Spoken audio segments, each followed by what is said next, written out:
네, 뉴스 오늘 내년 4월 경인 지역 총선 지형을 진단하는 시간이죠. 22대 총선 경인 나침반입니다.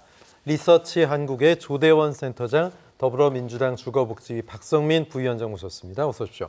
안녕하세요. 네, 안녕하세요. 자, 최근 총선 관련한 주목할 여러 지표가 나오고 있습니다. 우선 지표들의 의미를 좀 보겠는데요. 먼저 한국갤럽의 여론조사입니다. 22대 총선 과연 어떤 것을 기대하느냐? 자, 정부 지원론, 정부 견제론, 정부 지원론이 40%대를 회복했고요. 정부 견제론이 50%에서 46%로 좀 빠졌습니다. 자, 하지만 정부 견제론이 조금 더 앞서고 있는데 이 격차가 좀 줄어든다는데 좀 의미가 있는 것 같은데 조대원 센터장님 어떻게 해석을 좀 해야 될까요? 예, 실제로 격차가 줄어들고 있습니다. 네. 그런데 그게 국민의힘 입장에서 마냥 좋아할 수 없는 이유가 이게 이제 국민의힘이 격차가 줄어들어서 역전이 되면 참 좋겠지만 예. 중도층이나 무당층의 그 여론조사를 보면 여전히 2배 가까이 혹은 2배 이상 정권 그 견제론이 정부 지원론보다 더 높은 게 현실입니다. 그 네. 수치는 변하지 않고 있고요. 지금 이렇게 격차가 줄어들고 있는 이유는 최근에 국민들이 바라봤을 때 윤석열 정부를 심판해야 되겠다, 견제해야 되겠다 생각해서 야당 쪽에 이렇게 좀 몰아주고 있는데 이 수치가 이 언론에서 계속 나오는 게 이 격차가 너무 많이 벌어져서 국민의힘 100석, 민주당 200석 이런 얘기까지도 심심치 않게 이제 TV에서 나오고 있고 심지어 더한 거는 이제 민주당 인사들 중에 우리가 200석, 200석 훨씬 이상 한다고 얘기하니 국민들 입장에서는 이제 오만하게 보이기 시작한 거죠. 그래서 그런 사람들이 이제 무당층, 그다음에 부동층으로 빠지다 보니까 이 격차가 줄어든 거지. 네. 실제로 이게 국민의힘 지지와 민주당 지지, 정부 견제론과 그다음 지원론이 뒤집힌 건 아니다. 뭐 이렇게 말씀드릴 수 있겠습니다. 네. 박성민 부위원장 어떻게 보십니까? 이대로라면 지난 총선처럼 국민의힘이 좀 패배할 수 있다 이런 좀 전망이 나오는데 지금으로서는 그럴 확률이 꽤 크죠. 제가 정부 견제론이랑 지지론을 좀 조사해 보면서 예. 21대 총선에서 한번 제가 그걸 봤어요. 역대 대통령 취임 1년 지지율을 한번 봤어요. 노태우 대통령 후부터 한번 봤는데 8명의 대통령이 있지 않습니까? 네네. 그때 당시에 8명의 대통령 중에 제일 낮은 분이 노무현 대통령이었어요. 25%. 그리고 지금 7위가 윤석열 대통령입니다. 예. 33%. 근데 그 당시에도 제일 높았던 1위가 문재인 대통령이었어요. 78%. 왜 78%가 나왔을까? 2020년대도 그 코로나19로 팬데믹으로 해서 상황이 안 좋을 때였지 않습니까? 뭐 마스크가 모자라다 그래갖고 약국에서 한 200m도 줄 서고 그런 상황이 있었는데 왜 국정 지지율이 그렇게 높게 나왔을까를 생각해 보면 이런 거였어요. 결과적으로는 이 정부가 지금 정부 여당이 국민과 함께 하구나. 그런 거에서 국정 운영의 동력에 힘을 실어줘야겠다. 그래서 지지율이 높게 나온 겁니다. 지금 보면 아까 센터장님 말씀하셨지만 지금 상황이 상당히 안 좋거든요. 네. 뭐 일자리 문제나 물가 문제 같은 경우는 우리나라 지금 뭐 상상을 초월할 정도로 안 좋고 있습니다. 근데 이런 부분이 국민이 우리랑 정부 여당이 함께 하고 있으면 정부 여당의 지지론에 힘을 실어줘 갖고 국정 운영의 동력에 힘을 실어주는 거고요. 아니면 그렇게 안 하고 너무나 국민과 괴리가 있다 그러면 어쨌든 유권자인 국민이 할 수 있는 게 선거밖에 더 있겠습니까? 네. 선거로서 회초리를 드는 거예요. 네. 그런 부분에서 보면 지금 한 1년 4개월이 됐는데 1년 4개월 동안 윤석열 정부가 지금 약간 네거티브 쪽으로 국민들에게 보일 텐데 이게 패턴이 안 바뀐다면 아마 국민의힘 입장에서는 내년 총선이 상당히 어려운 선거가 되지 않을까 그렇게 생각합니다. 네, 지금 분위기라면 정부 견제론이 좀 이어질 듯한 그런 흐름인데 내년 총선 관련 지표 또 승부를 가릴 중요한 포인트가 바로 격전지에서 어느 당의 의석을 가져가느냐입니다. 근데 이번에는 수도권이 상당히 격전지로 더 부각이 되고 있고요. 지난 총선 역시 그랬습니다. 3%포인트 이내에서 승부가 결정됐던 이른바 초박빙 지역, 경기 지역이 5곳, 인천이 3곳이었습니다. 이곳들을 포함해서 내년에는 무려 30곳 안팎이 바로 격전지로 분류가 될 것이다. 이런 분석도 있는데요. 박성민 부위원장님 어떻게 보십니까?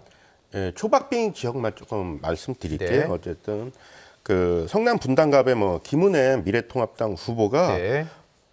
김병관 더불어민주당 후보한테 0.7% 차이로 이겼습니다. 그리고 성남 분당을이죠. 또 김병업 더불어민주당 후보가 김민수 미래통합당 후보한테 2.6% 차이로 이겼어요. 네. 그리고 평택갑의 홍기원 더불어민주당 후보가 공재광 미래통합당 후보한테 2.8%로 이겼습니다. 그리고 평택을의 유이동 미래통합당 후보가 김현정 더불어민주당 후보한테 1.5%, 그리고 남양주 병행 김영민 더불어민주당 후보가 주광덕 미래통합당 후보한테 3%로 이겼습니다. 인천을 또 보자면 네.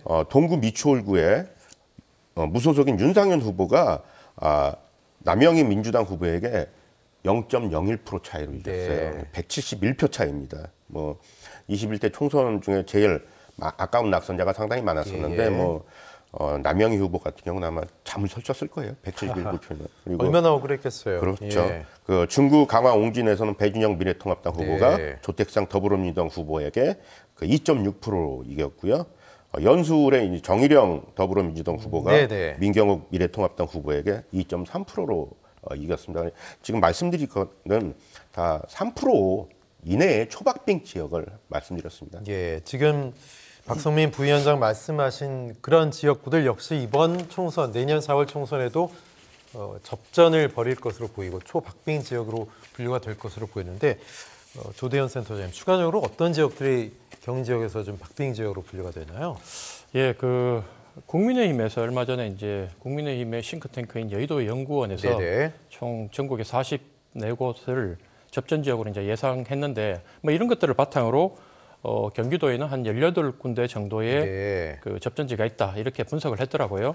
그래서 제가 이게 무슨 이유로 이렇게 분석을 했나 찾아보려고 했는데 뭐 정확하게 저도 잘 이 지역이 왜 접전 지역으로 분류된지 잘 네네. 모르겠지만 예. 어쨌든 제가 최대한 이렇게 찾아보니 2008년 총선 때 사실 경기도 51개의 선거구가 있었는데 그중에 이 한나라당이 33곳 그리고 통합 당시에 이제 야당인 통합민주당이 17군데를 이겨요. 근데 무소속과 친박연대까지 합치면 이제 민주당보다 과반 이상을 그 2배 이상을 네. 그 보수 정당이 승리했던 그때를 이제 기준으로 이걸 이제 분석을 해서 접전 지역으로 분류한 것 같은데 총 한 16년 동안 단 한 번이라도 이겼던 지역을 이렇게 분류를 해서 18곳을 정했지만 이걸 이제 세부적인 상황을 수치를 따져보면 뭐 최근 들어와서는 국민의힘이 상당히 불리하다.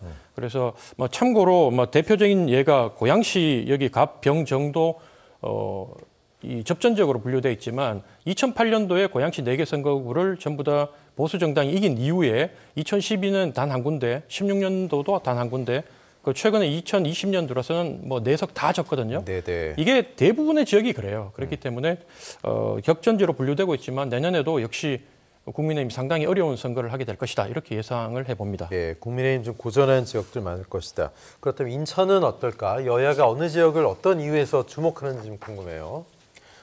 인천은 지역구도가 어떻게 되어 있냐면 제가 인천 살지 않습니까? 네네. 지역구도가 어떻게 되어 있냐면 그 부평 위쪽으로 북부 지역은 예. 그 부평, 계양, 서구는 민주당 강세 지역으로 네. 좀 평가가 돼 있고요. 미추홀구, 강화, 옹진 이쪽은 국민의힘 쪽이 좀 우세하다 예. 생각되고요. 남동구나 연수구는 아마 국민의힘이랑 그 민주당이 경합 지역이라고 지금 22대 총선을 보고 있을 겁니다. 예, 지금 근데 현재는 현역 의원은 국민의힘 2명밖에 안 되잖아요. 그렇죠. 예. 13석 중에 11석이지만 다음 총선에는 그렇게 생각을 좀 하고 있는 것 같아요. 그리고 요번에 아무리 그래도 그 돈봉투 사건으로 수수된 부평 갑이랑 예. 남동을 윤관석 예. 의원 자리 있지 않습니까? 요 자리를 아마 국민의힘에서 상당히 탈환에 대한 욕심을 내는 것 같아요. 해볼만하다. 해볼만하다. 네. 왜냐하면 또 부평갑 이성만 의원이나 그 인천 남동을의 윤관석 의원 자리에 예. 민주당 그 출마자가 제대로 보이지가 않고 있어요. 네, 그러니까 네. 국민의 입장에서는 상당히 해볼 만한 지역이라고 생각할 수 있죠. 부평갑 같은 경우는 지금 유재영 전 시의원이 나서고 있고요. 그 조윤근 정무수석도 나서고 있고 또 중구 강화 옹진 있고 연수울도 있는데 연수울 같은 예. 경우는 저번 선거에서 3% 이내도 거기도 초박빙 지역이었거든요. 예, 강화 응주는 여기 배준영 의원이죠. 예, 배준영 예. 쪽인데 거기 예. 강화가 강화랑 옹진이 60% 정도의 지지율을 보이고 있어요. 보수 그러니까 색채가 좀 강하지 않습니까? 그렇죠. 중부에서는 상당히 비등비등한다고 해도 예. 강화에서 옹진에서 몰표가 나오니까 네. 그 차이를 이겨내지 못하는 겁니다. 그리고 네. 연수울 같은 경우는 지금 정의당에 이정미 후보가 있어요. 예. 그렇기 때문에 3파전으로 하면 국민의힘에서 자기가 가져올 만한 그 지역구다 그렇게 생각할 수 있습니다. 진보표가 좀 갈리면 당연히 네. 그렇습니다. 예, 그 정도로 지금 그렇군요. 그 인천에서는 총선 주요 격전지가 나눠질 수 있습니다. 이런 가운데 경기 인천 지역에서 지자체장들 또는 전 구청장들, 전 시장들 출격 준비를 하고 있습니다. 어떤 바람이 돼줄지. 우선 민주당에서 전직 기초단체장 무려 42명이 총선에 나오겠다 하고 있는데 조대현 센터장님, 인천을 좀 보겠습니다. 전 구청장들이 상당히 많네요. 예, 전 구청장들 그리고 현 구청장들이 소환되고 있는데 네. 양당의 입장을 뜯어보면 그 세부적인 이유는 좀 다릅니다. 네네. 많이 다른데 국민의힘 같은 경우에는 반드시 내년 총선에 승리해야 되는데 예. 인재풀이 지금 많이 없다 보니까 상황이 너무 안 좋아서 현직 구청장인 뭐 이재호 연서구청장이나 강범석 서구청장까지 소환되는 상황이고요. 예. 반면에 민주당 같은 경우에는 뭐 지난 지방선거 때 대거 선거에 떨어지고 또 정권까지 내주다 보니까 대부분 이분들이 실직 상태예요. 그러니까 이분들이 뭐 3년 더 기다려가지고 지방선거에 다시 나가는 것보다 뭐라도 나오겠다 뭐 이런 느낌입니까? 그렇죠. 분위기가 지금 너무 좋으니까 예. 이 기회에 체급을 올려가지고 네. 총선에 나가자. 그리고 당내 경선만 붙여주면 자신 있다. 이런 이유 때문에 이제 이분들이 나가는데 제가 이제 국민의힘 같은 경우에는 현직 구청장들 같은 경우에 당에서 그런 얘기가 있지만 실제로 출마는 어렵다고 보는 게 네네. 이분들이 대부분 2020년도에 총선에 나가서 그때 분위기 안 좋을 때 떨어져 본 분들이거든요. 네. 그러니까 2년 뒤에 겨우 천신만고 끝에 구청장 선거에 당선이 됐는데 뭐 예를 들면 당에서 나가라고 한다고 과연 나갈 것인가? 뭐 그게 의구심이고 반면 민주당은 어쨌든 그 본선 경쟁보다 지금 당내 경쟁이 더 치열할 것이라고 그렇게 예상을 하고 있습니다. 네, 그렇군요. 근데 현직 구청장이 총선에 나가면 또 보궐선거 사유가 되고 지역민들은 또 실망할 수도 있는데 이건 문제가 안 됩니까? 그렇죠. 그거는 그 법적인 문제는 없습니다. 네네. 이거 법을 고치든지 해야 되는데 그래서 각 당이 이제 당규로 만약에 현직이 자기 자리를 버리고 나오면 페널티를 30% 물리겠다. 예. 뭐 이렇게 당마다 조금 수치는 다르지만 그렇게 정해놨지만 구청장들이 사실은 현역 국회의원들보다도 인지도가 더 높아요. 예. 구청장, 시장, 뭐 단체장들이 그러다 네네. 보니까 경선만 붙으면 30% 페널티를 먹고도 자신이 있다고 생각하기 때문에 네. 대부분은 이제 그 당에서 어려운 험지 같은 경우에는 전직 구청장이든 뭐 이렇게 내보내지만 예. 당이 이길 수 있는 지역에는 이분들을 보통 컷오프 시키고 새로운 분을 내세우죠. 그리고 말씀하신 것처럼 그 재보궐선거를 하게 되면 그 비용이 수십억 들기 때문에 네네. 이번에 강서구청장 선거 때 김태우 후보 보셨겠지만 애교로 봐달라. 예, 그렇게 얘기해서 예. 국민들이 이거는 당리당리하게 사리사욕이다. 그러니까요. 예, 이렇게 예. 판단을 하셨기 때문에 결국은 떨어지는 걸 받지 않습니까? 그래서 네. 이번에도 각 당이 현직을 차출하는 데는 상당히 부담이 있을 거다. 저는 네. 그렇게 생각합니다. 예. 근데 뭐 전직 구청장 분들 이름만 들어도 많이 들어봤다, 아는 정치인이다 이런 분들이 있다 보니까 뭐 전직 의원도 있고 경쟁력이 어느 정도 있을 거라는 생각도 드는데 어떻게 보십니까? 경쟁력은 뭐 우리 조대현 센터장님 말씀대로 있다고 봅니다. 왜냐하면 그 구민들과 예. 상당히 행사 같은 거를 통해서 많이 접하기 때문에 그 자기 이름을 알리는 때는 그 기초단체장이 상당히 높아요. 네네. 국회의원보다 훨씬 더 그 지지도가 높을 수도 있습니다. 예. 하지만 그 현재 지금 말씀하신 것처럼 국민의 입장에서는 현역 그 구청장들은 나오기가 쉽지가 않아요. 왜냐하면 구청장이 보궐선거가 되면 총선 나온다고 보궐선거가 되면 또 인천광역시 의원들도 또 나온다고 하지 않겠습니까? 그럼 또 보궐선거 해야 되면 도미노 현상이 발생하고 있고요. 네. 또 행정 공백이 있을 수밖에 없고 또 그 국민과의 또 약속을 했던 거 아닙니까? 4년간 자기들이 행정을 책임지겠다 예. 그런 부분이 있었고 나오기 쉽지 않은 상황이고요.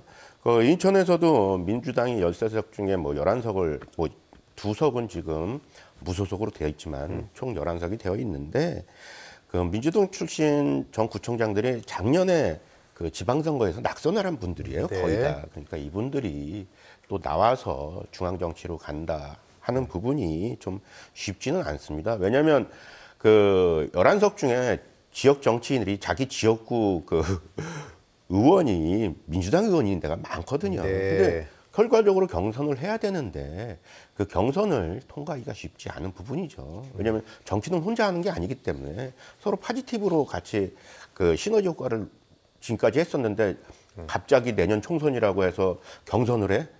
쉽지 않은 상황입니다. 네. 현재로서는. 인천 역시 전현직 구청장 출마설이 활발한데 경기도도 마찬가지입니다. 경기도는 전 시장들, 민주당 출신 전 시장들이 많이 좀 도전을 하는 것 같습니다. 어떤 분들이 있습니까? 예, 제가 조금 그 말씀을 드리겠습니다. 그 국민의힘에서는 조광한 전 남양주 시장이 네네. 남양주 병에 출마를 하려고 예. 하고 있고요. 아유, 진짜 우리 더불어민주당이 너무 많습니다. 네네. 지난 선거에서 아주 대거 낙선을 했기 때문에 예. 이번 총선에서 아주 기대를 하고 많이 있는 것 같아요. 저 이분들 여기 있는 분들 다 OBS에서 한 번씩 제가 보셨습니까? 예, 오셨던 분들이. 아이고 참 너무 많습니다. 너무 많아 네네. 더불어민주당 그래갖고 제가 짧게 말씀드릴게요. 네네. 박영국 저 포천시장은 포천 가평 지금 지역위원장이에요. 근데 예. 국민의힘의 최춘식 의원이랑 아마 본선에서 그 붙을 것 같은데 지금 여론 조사로는 10% 이상 앞서는 걸로 나와 네, 있었고 그렇군요. 예, 상당히 뭐 그 더불어민주당 입장에서는 괜찮은 지역이 됐습니다. 그리고 이재준 전 고양시장이 이제 고양갑으로 출마하려고 하는데 여기는 심상정 의원 자리예요. 네네. 4선을 했고 또 그 경선을 통과하려면 문명순 지금 민주당 지역위원장이랑 좀 경선을 해야 되겠고요. 예. 백군기 전 용인시장은 지금 정찬민 전 국회의원이 실형 확정으로 무주공산된 지역이 아닙니까? 네. 그 용인감에 아마 출마를 할 것 같고요. 네. 서철모 전 화성시장은 이제 인구 급증으로 이제 분구가 좀 확실시 되는 동탄 신도시 쪽으로 하려고 하는데 아마 분구가 안 되면 전용기 의원이랑 이원호 의원과 화성을 해서 아마 경선을 해야 될 거예요. 네. 그 신동원 전 경기도 광주시장은 광주을에서 좀 나오려고 하고 있고요.